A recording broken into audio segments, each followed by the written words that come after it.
Good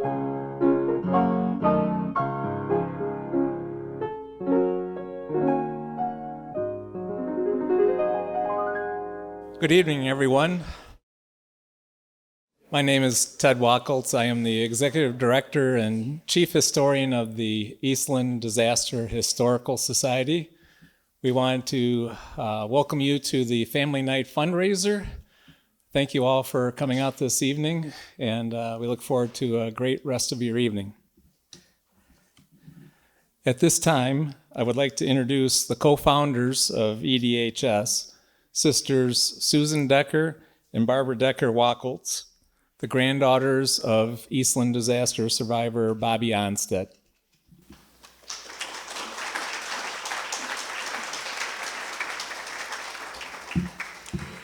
Good evening, everyone.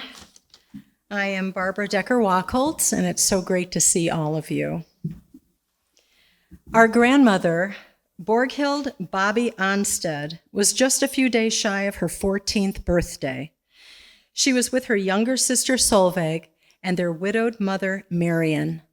They were guests of our grandmother's uncle Olaf Ness, who was an employee of Western Electric. All four were thrown into the water between decks and stayed afloat for hours before being rescued. Our family was one of the lucky ones. We lost no one. Present this evening are our daughter Meredith Hodge with her husband Matt, and our son Teddy, whose wife Sammy could not be here with us. Teddy is behind the camera over here, and Meredith is over there with Matt. Meredith and Teddy are great-grandchildren of Bobby Onstead. If our grandmother had not survived this tragedy, we would not be here with you tonight. And we know that many of you can say the same thing. In just a moment, my sister Susan will introduce our very special MC for the evening, Sarah Jindra. Before doing so, however, we would like to play this brief 5-minute video that Sarah produced in 2015 about her family's connection to the Eastland disaster.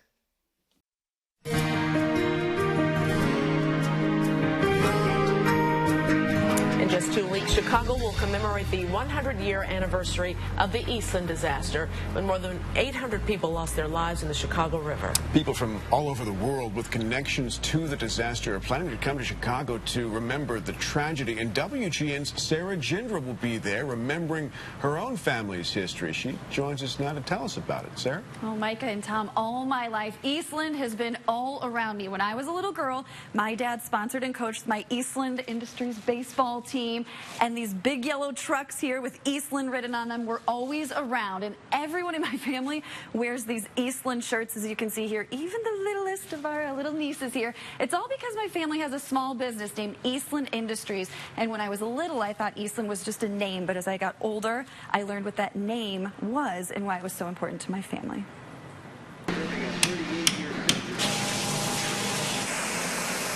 Welcome to Eastland Industries. It's an electric motor shop in Hillside that my family opened in 1979. My brother-in-law works here, my aunt, grandpa, uncle, mom, dad, and my brother.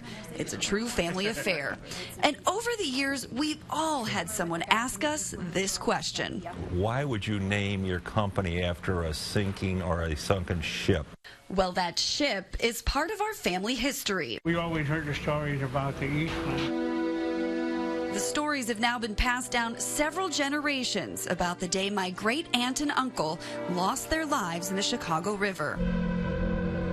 They were just two of the 2,500 people who boarded the Eastland on July 24th, 1915 to go to their Western Electric Company picnic in Indiana. They were ordinary first and second generation immigrant individuals and families that were looking forward to the most spectacular day of their year, if not their lives, and within a matter of a few minutes, it suddenly turned tragic. Just this year, newly discovered film showed us the aftermath of what happened that day on the river. The ship was too top-heavy, and with most of the passengers on the upper deck, it started to tilt back and forth until it landed on its side. Rescuers worked tirelessly to pull victims from the ship, but sadly, many were trapped and drowned, and a gruesome recovery effort began. 844 people died in the Eastland disaster, including my late Grandma Mary's aunt and uncle, 23-year-old Mary Hill and her brother, 35-year-old Henry Hill. The family kind of got the idea that something was wrong when Henry and Mary did not come home that night. So the next morning, my grandfather, George Ruff, gets on the streetcar, goes down to Clark Street where they had laid out the bodies. This is the story passed on to my family through the generations. My great-grandpa found Mary and Henry after 2 days of searching through bodies.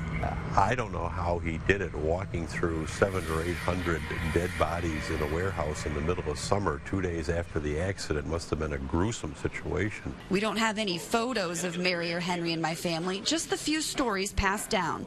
I wanted to learn more about them, so I reached out to the Eastland Disaster Historical Society.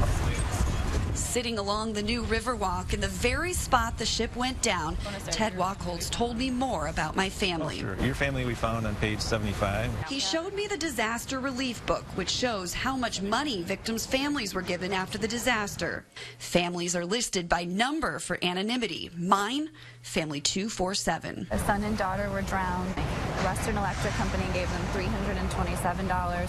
Eastland Gift Fund was $250. The coroner's report also shed more light. So Mary Hill was a factory hand, and it says Henry Hill was a tinner. I mean, this is almost, in essence, like one huge obituary for the victims. Brother and sister of Mrs. G. Ruff, who's my great-grandma. It said they were buried at Mount Carmel Cemetery, which is just 3 miles from our family business. My grandpa, dad, and I went to the cemetery. In section L, we found the Hill family, including Henry and Mary. Both passed on July 24th, 1915. All these details and stories I'll now be able to pass down to further generations. So they know the name on the side of the big yellow trucks is more than just a name. It's a small way to honor the memory of our family history. And my family's story is just one of so many. 844 people died in the Eastland disaster, including 22 entire families that were wiped out. Now, 100 years later, it's still the deadliest tragedy in Chicago history. The Eastland Disaster Historical Society is keeping a record of everyone's stories so they aren't forgotten, even the heroes of that day. So if you have a story to share, make sure you head to our website to find out how to connect with the Historical Society online. We also have a lot of information about a lot of the activities and events they'll be holding in 2 weeks for the commemoration of the 100 year. Amazing story. And that video you used, the film, just surfaced sort of accidentally. A grad student found it while doing research about the Eastland disaster, so it really helps bring to light some of what we haven't seen before. Yeah. You always get chills going back, learning about your family, though, It's don't amazing, you? yes. Oh, my God. Uncovering little bits of history. Yeah. Very kind of right cool on the river. Yeah. Very cool. Thank you, sir. Good story.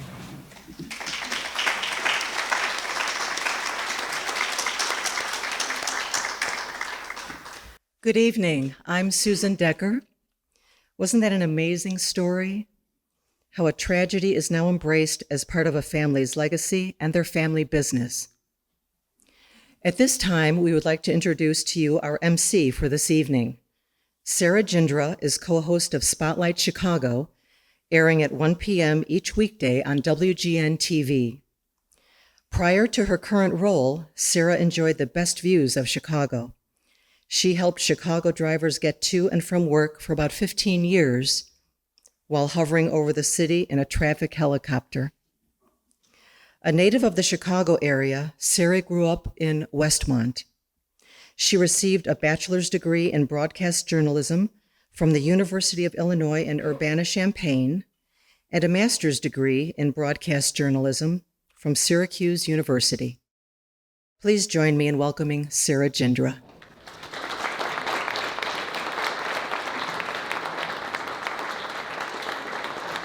That was a throwback. So 2015 was 2 kids ago and lots of blonde highlights ago. But that was so great to watch amongst everyone here who is really part of this Eastland family. Ted, I want to thank you and the Eastland Disaster Historical Society for having me, for all of you for welcoming me. I'm here tonight with my husband, my mom and dad, and my aunt and uncle. You saw my dad and my uncle in this piece, obviously talking about their mom, whose aunt and uncle died in this disaster. And then kind of how years later, when they started their family business, they decided, hey, we're going to use this name as kind of just a little nod, a tribute to the Eastland. And Ted, if you want to show us the next slide here. This was just the 4th of July. The big Eastland truck made its way through our little local yokel parade. And I just thought it was so cool to see the Eastland name weaving its way through our streets. And I know that all of you here have your stories and you have your tributes and your ways that you are honoring your own families. And I'm so looking forward to hearing some more of those today. So I'm really looking forward to that. Honestly, you guys, I'm just so happy to be here. There is so much to be said because I hear so much from people when I tell my story. What? That happened in Chicago? Wait, what? How many people died? Are you sure in the Chicago River? And I say, yes, this is part of our Chicago history, and not a lot of people know about it. So I'm really thankful to the Eastland Disaster Historical Society for really educating and trying to bring to light that this was a big deal in Chicago, and it should be remembered. And not only educating, but really collecting the stories and the memories, and heck, even telling me about my own family, teaching me things that I didn't know about my family. So thank you to the Historical Society. Thank you to all of you as well. I'm really looking forward to learning more about your families tonight. So with no further ado, we would now like to acknowledge several people and groups of people that are here. So when we call your name or group, we ask that you just stand for a moment to be recognized. So to begin, please stand if you traveled this weekend from outside the state of Illinois. Anyone from outside the state of Illinois? Look at that. Wow. Now, perhaps even more impressive is that nearly everyone that's standing right now in this group of dedicated people has traveled outside their state 3 or 4 or 5 times throughout the years to attend Eastland events. Amazing. You may be seated. Thank you. Okay, for the next group of people, it's going to be a much smaller group. Please stand if you attended the Family Night event way back in July of 2000 at the Titanic Eastland exhibition. It was at the Museum of Science Industry in Chicago. Please stand if you were at that in the year 2000. Look at that. Amazing. You may all be seated. Thank you. Now we're going to flash forward 25 years to today. Please stand if you have an ancestor or a relative who is one of the 40 families featured in this year's Titanic Eastland exhibition that we all just got the chance to walk through. Wow, look at that. Amazing. You may be seated. Thank you. All right, for this next group, if you stand as part of this group, don't sit down after the round of applause. Instead, remain standing. So please stand if you have an ancestor or a relative who is involved in the Eastland disaster, whether it's a victim, a survivor, a responder, a bystander, any family member who was part of the tragedy. Please stand.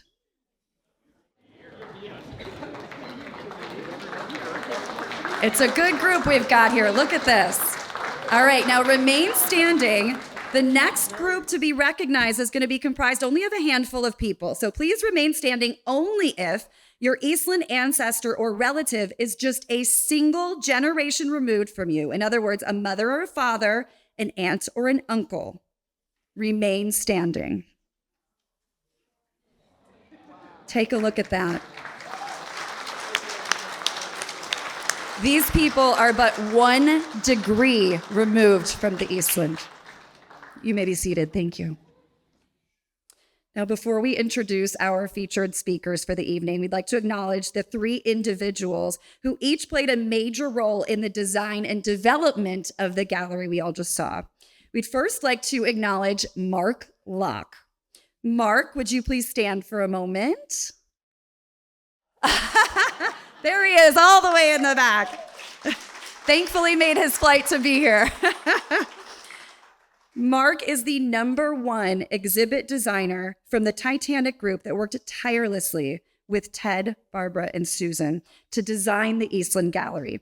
And while his youthfulness may not reflect it, Mark was here in Chicago back in 2000 to design the Titanic Eastland exhibit at the Museum of Science and Industry. Mark has dived the Titanic in a submersible on 2 separate occasions, which is unbelievable. Profound experiences that changed his life. Mark, thank you so much. Next, we have Christine V. Christine couldn't be with us this evening. She is in Europe. Christine was the graphic designer who labored tirelessly arranging and designing the layout of family and historic photos and narratives found on the walls of the Eastland Gallery. We lost track of the countless revisions she willingly made under tight deadlines to meet the grand opening date of the exhibit, which was back in February. And this photo is actually from when she came on Spotlight Chicago, our show, for something completely different because she happens to be a model as well. So got the brains and the beauty right there. And lastly, we'd like to acknowledge Bethany Fleming. Bethany, would you please stand? Bethany is a museum and exhibit development professional. Believe it or not, her contributions to the Eastland Gallery were made more than 10 years ago. That is when she provided the EDHS with a framework to tell the story of the Eastland disaster in a way that would appeal to the general public. This 10-year-old framework was used to design the Eastland Gallery, and you can read the details behind this framework. It's on your event brochures in pages 3 through 5. Bethany, thank you. All right, we're now going to introduce our 3 speakers for the evening. Our first speaker will reflect on the past 25 years, and our last 2 speakers will reflect on the importance of remembering the Eastland disaster well into the future. So to begin, I'd like to reintroduce Ted Wacholtz, the Executive Director and Chief Historian of the Eastland Disaster Historical Society. Who better to reflect on the past 25 years than the fellow who's been there from the start, just doing a couple of things, I don't know, answering phone calls, responding to emails, scheduling, planning exhibits, memorials, potpourri of other things, including talking to reporters like myself. So thank you for that. Please welcome once again, Ted.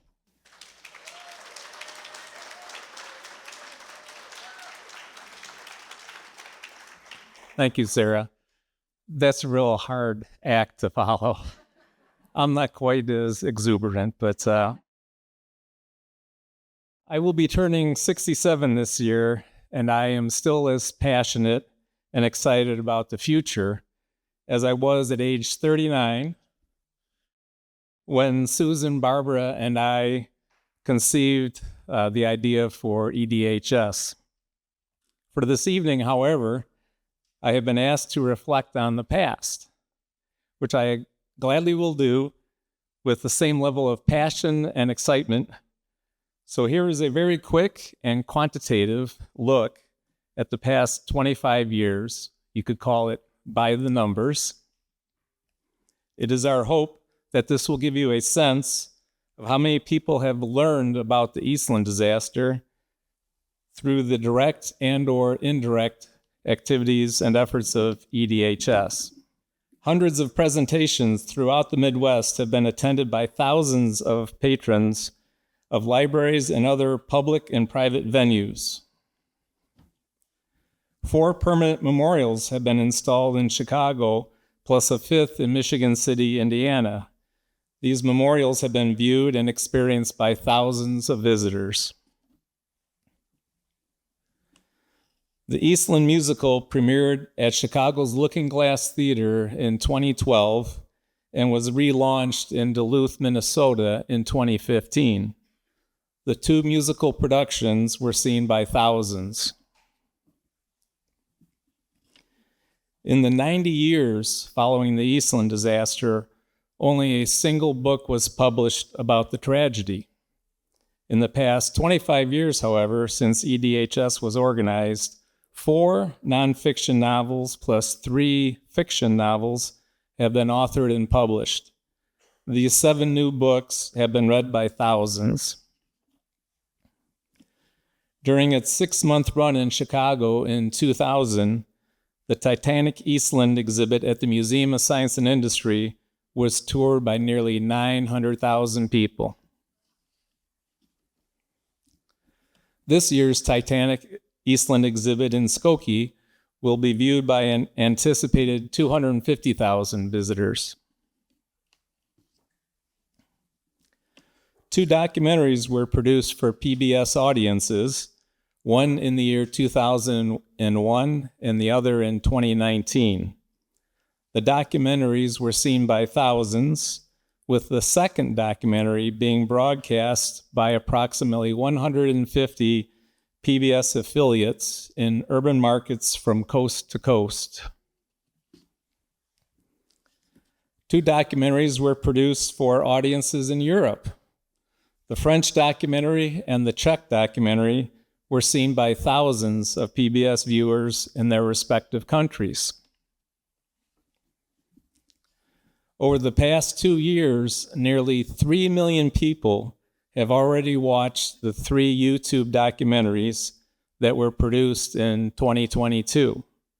This number continues to grow by the thousands with each passing month.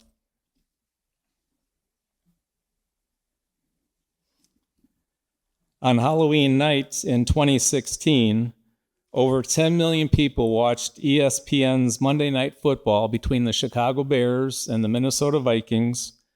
The halftime show of that game featured a 6-minute segment about the Eastland disaster, including Papa Bear George Hallis's story and his brush with fate. We also need to add the thousands of people who tuned in just 10 days ago to watch WGN-TV's Spotlight Chicago show, courtesy of Sarah. Sarah and her co-host spotlighted the Eastland disaster, and for 11 minutes, the viewing audience had the opportunity to learn about the Eastland families of Sarah, as well as Maureen Smith and Paul Bednar. Thank you, Sarah, and thank you, Maureen and Paul, who are both with us this evening.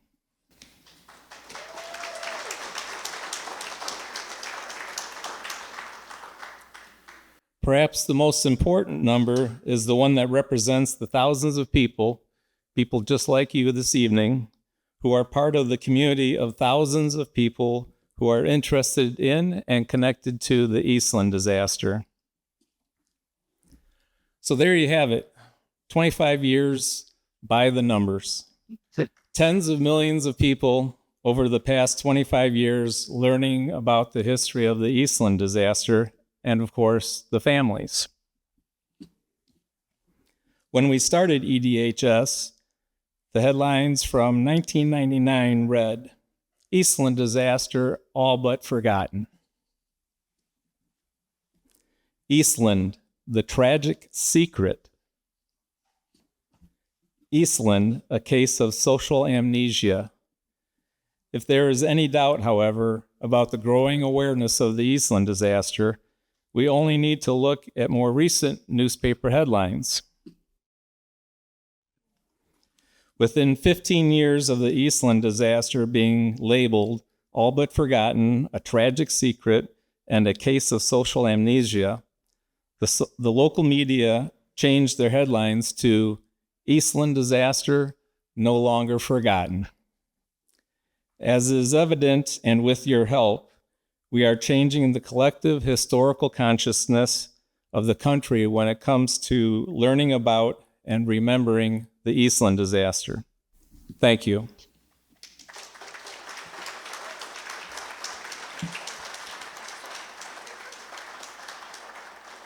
I don't know what you're talking about. That was great. Nicely done. The numbers are amazing when you really stop and look at it. The impact of those numbers can really be best surmised by the words of Peggy Young, who lost 2 relatives in the tragedy. Now, Peggy said, "The 2 girls who died, Rose and Josephine Ketch, were the only children of my granduncle. He and his wife never had other children. These girls were barely known to our family, through all these decades. But now, because of EDHS, our family knows that they existed. I believe that is what we all want from our lives, to be remembered. Our next speaker this evening is Maureen Smith. I had the pleasure of meeting Maureen just 10 days ago, as you saw, on the set of Spotlight Chicago. Maureen is going to share her family's Eastland story and the steps that have been taken to ensure that her Eastland ancestors will be remembered for generations to come. And if she looks familiar, it's because you've probably seen her on commercials. She is part of the Walter E. Smith family with her and her sisters doing all the commercials. So Maureen, come on up here.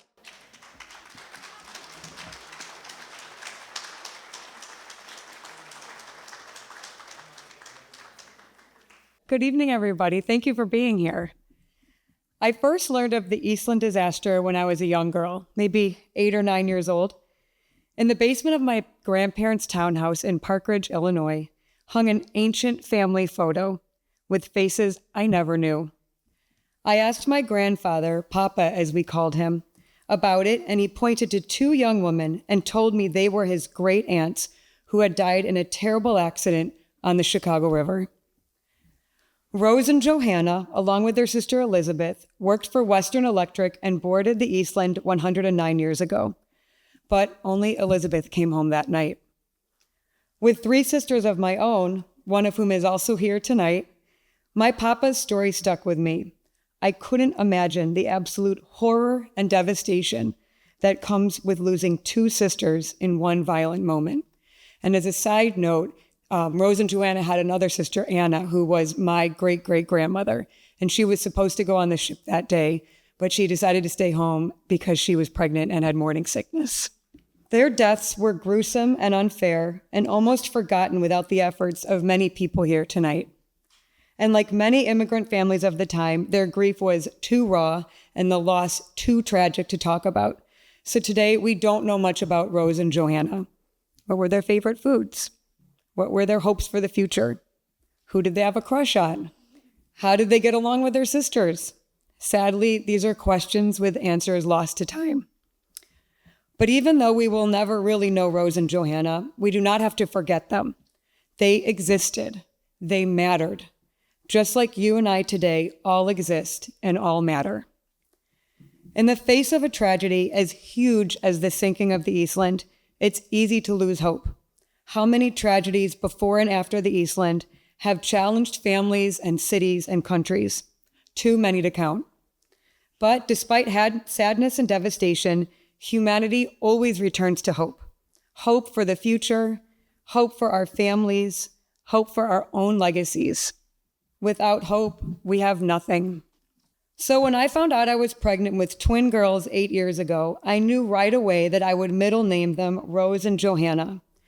It's my small way of being defiant to the greedy thief of time. Rose and Johanna were taken too soon, but I will not let them be forgotten.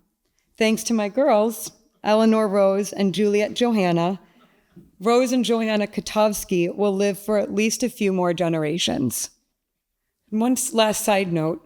In the wake of Rose and Johanna's deaths, our family received $350 for their funerals and $15 in cash relief.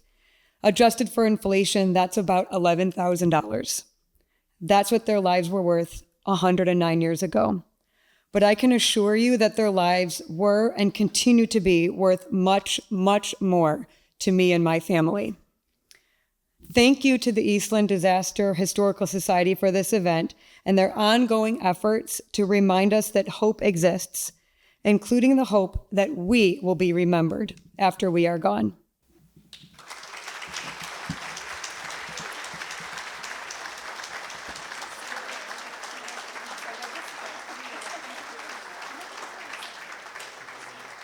I have a son who's 8 and he wouldn't have been that well behaved, so well done. That was amazing. It's so remarkable when you see that photo of the 2 little girls standing by the gravesite. Just really remembers all the family members that have gone before us, and it's such a cool way to pay tribute. So thank you for that. Our third and final speaker this evening is Pamela Gilchrist Corson. Pam is going to share her family's story and how they're ensuring that each generation continues to remember their legacy. She's here with her family from Cincinnati. Pam, please come up.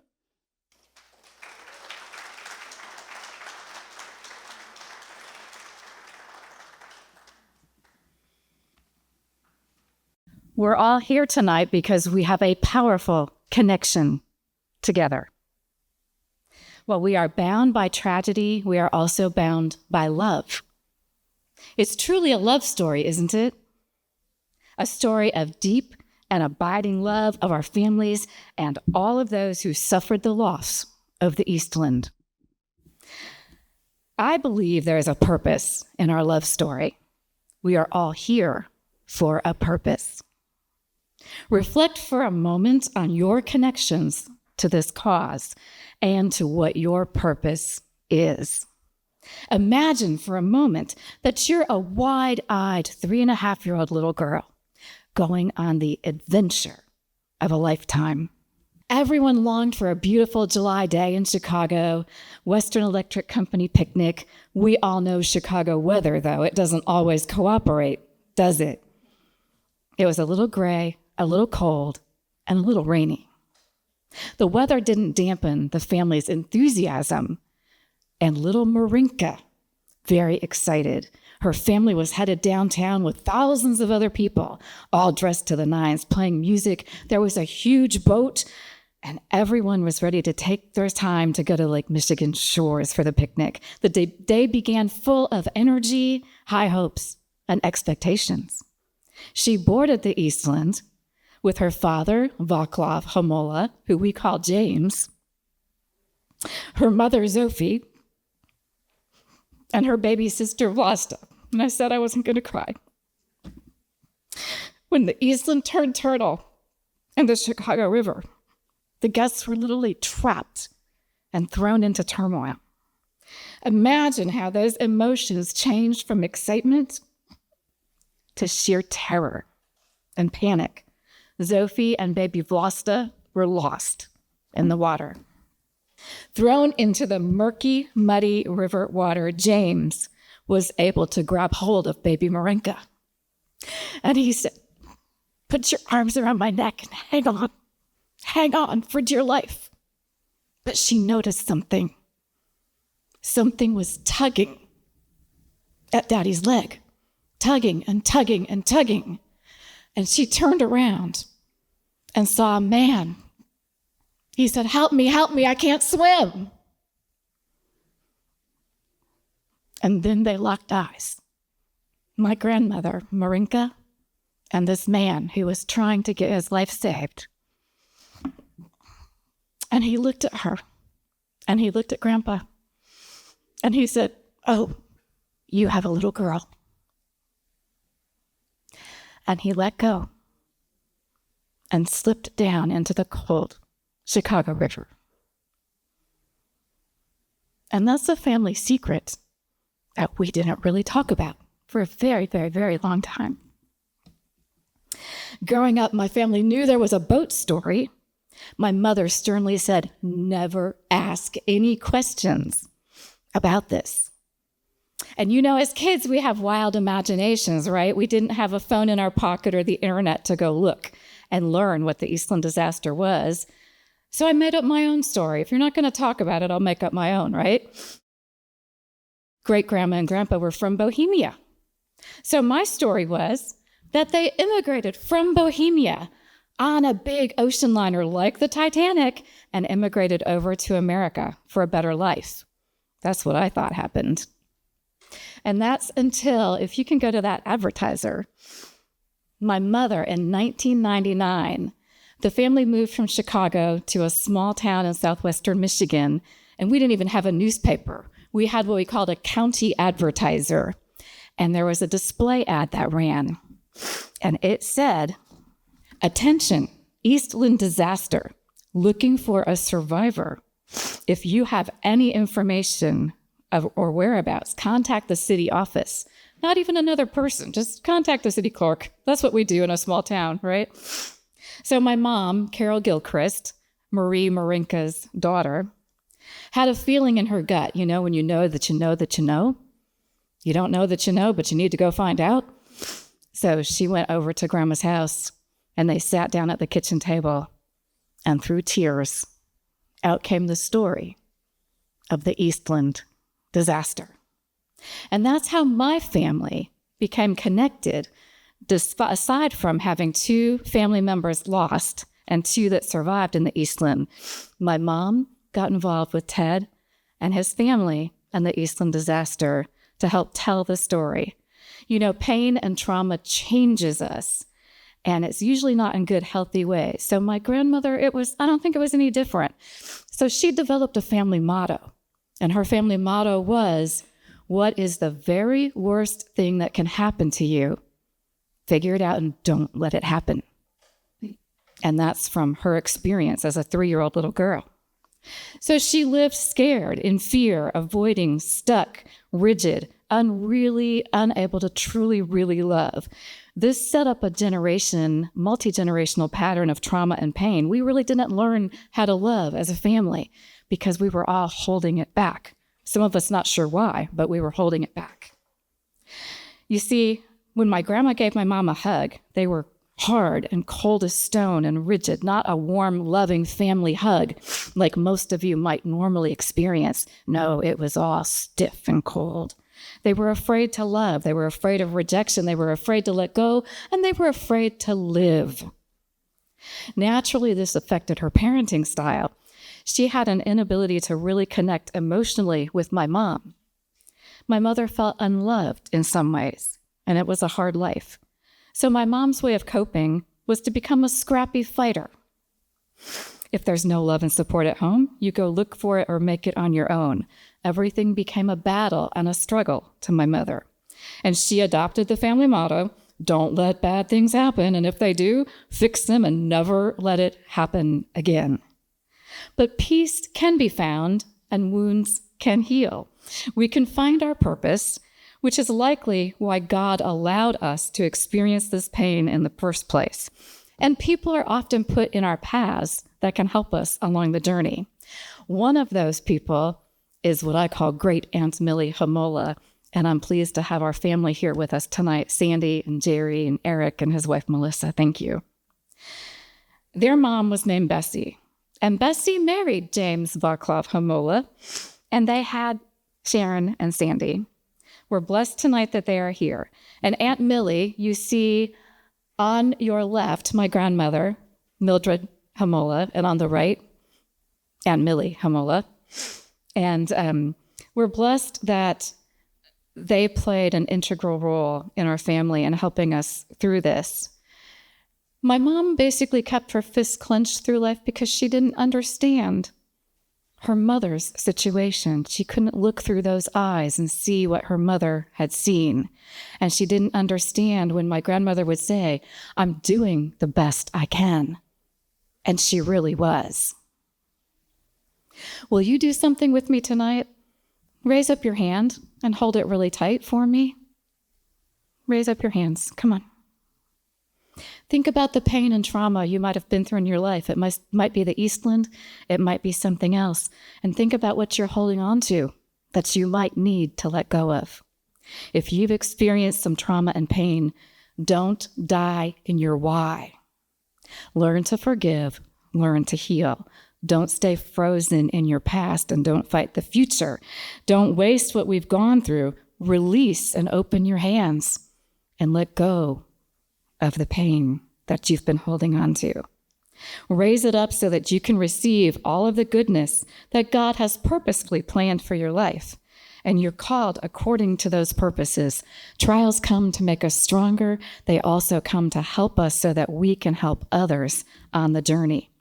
My mom felt in 1999 when that advertiser ad came out that she could finally understand where my grandmother was coming from.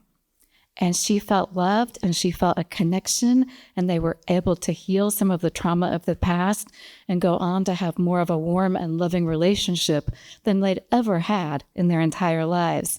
And that gave us a point of connection. It also gave us this beautiful connection to the Eastland and the Eastland families that she'd longed for her whole life. My Grandma Marie never went near the water again. In fact, she graduated high school in 3 years because the fourth year, senior year, a swimming class was required to graduate, if you can imagine that. and there's no way she was going anywhere near the water, so she chose to graduate in 3 years to avoid having to swim. My mom never went near the water, and she almost had a drowning accident as a young girl. But finally, you see her here, and she learned to swim. She learned to paddle around a pool. You see her floating with her pink pool noodle and relaxing and having some fun. And nowadays, you'll see her floating freely in Florida. Mostly, she is connecting with and inspiring others along her path. So as we look to the next chapter of the Eastland Disaster Historical Society, take a minute to reflect on your family's legacy, your purpose, and how we can use these moments to inspire others. Thank you.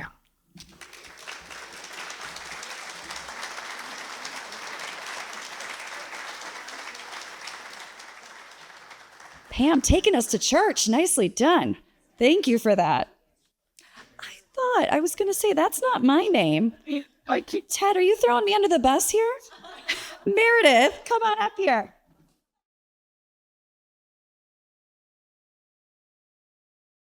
Well, thanks, Pam. That's hard to follow. But good evening, everyone. My name is Meredith Hodge, and I am the great-granddaughter of Bobby Onstead, or Nana, as I knew her, and I am the incredibly proud daughter of Barb and Ted Wacholtz and the proud niece of Susan Decker. My awesomely talented brother is right here behind the camera, so this is quite the family affair. One of my favorite memories of my Nana was when we visited her at my Grammy and Papa's house. So she lived with them in her later years, and she'd sneak Teddy and me into her room right before dinner. She'd say, "Come on." She'd always pull out a box of Fannie Mae chocolates and give us one and say, "Shh, don't tell Mom and Dad." She would be so astounded at the milestones and the progress and the history that's been made through EDHS all these years. And I just know she'd be so proud of my family. Well, as a valued supporter of the Eastland Disaster Historical Society, we're asking you this evening for your continued support. Your past generosity has enabled us to make significant strides in our mission, but we now face a critical juncture. In order to sustain the work we've built together and secure it for the future, we need to build something that will outlast all of us. Simply put, we need your continued partnership, and we need your generosity. Having just celebrated the 25th organizational anniversary of EDHS, and to ensure its sustainability for the next 25 years, we humbly ask that you make a commitment to give monthly. It could be $25 a month for 10 years. Could be a quicker time frame, and you could give a recurring gift of $250 for 1 year. Or you can extend and create a greater impact for immediate usage with a single gift for $2,500. All three of these options, no matter what route you take, end up at about $2,500. Your heartfelt gift will propel EDHS to write the stories of those who were touched by the Eastland disaster, your family's stories, and the stories of thousands of others. Together, we can make a lasting impact. So please consider making a contribution today to help us build a sustainable future. I want to thank you again for your unwavering commitment to the Eastland Disaster Historical Society. It's been an incredible 25-year run for the society, yet it will all be for naught if we don't build sustainability into the organization for the future. I invite you to complete the card that was on your seat when you came back from your tour and place it in the fishbowl.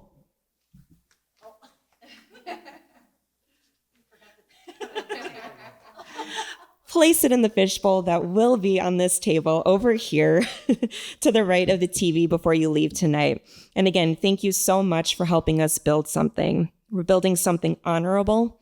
We're building something memorable. We're building something beneficial that will outlast all of us. Thank you.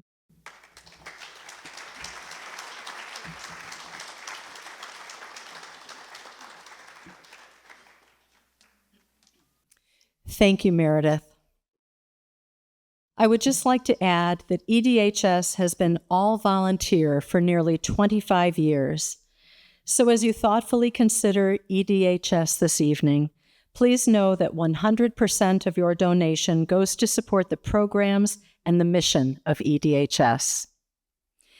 At this time, I would like to close our program by sharing the story of our very first donation. On December 9th, 1999, we presented what was only our 5th program at the Berwyn Public Library in Berwyn, Illinois, using overhead transparencies, mind you.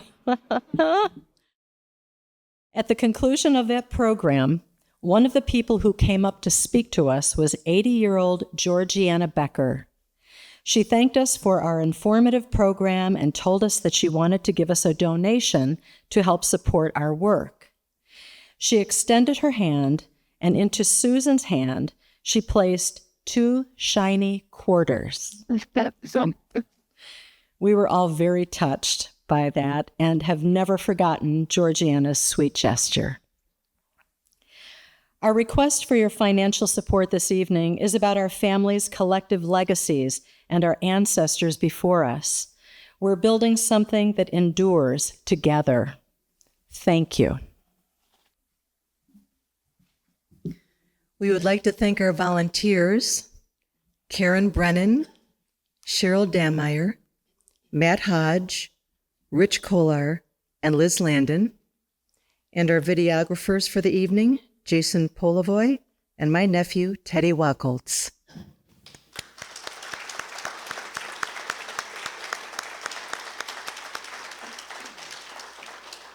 One last time, we would like to thank our speakers, Maureen Smith and Pamela Gilchrist-Corson, and our MC for the evening, Sarah Jindra.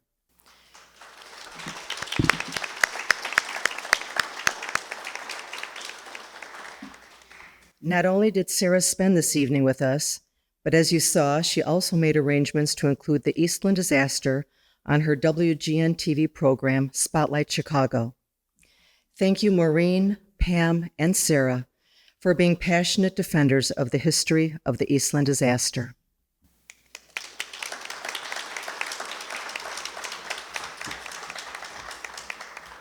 From the bottom of our hearts, Barbara, Ted, and I would like to humbly thank each and every one of you for spending your time with us on this very special evening. We hope you feel that it has been worthwhile. Sarah now will step up to the podium one final time to wrap up our evening's program.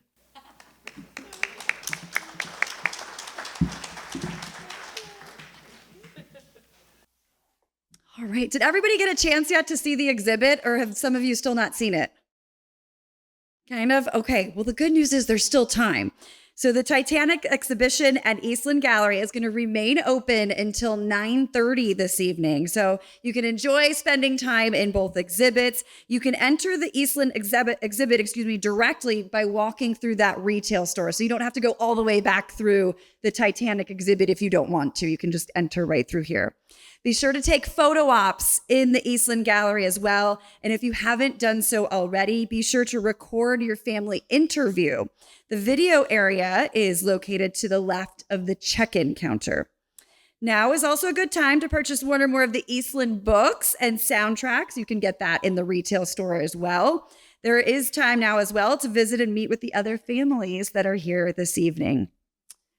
In 1915, our ancestors' families were devastated and split apart by this tragedy. And now, 109 years later, our ancestors are being remembered like never before. And our present-day families are being reconnected through the common bond of the history of the Eastland Disaster. So with that, we want to just thank everyone for being here this evening. This is such a special group of people, passionate defenders, as we've mentioned here today, of the history of the Eastland Disaster, all giving hope to the families that they'll be remembered. And isn't that what we all want in the end, right? Be remembered. So good night. Thank you. Enjoy the remainder of your evening. Have some bites and drinks too. Enjoy, guys. Thanks for having me. Thank you.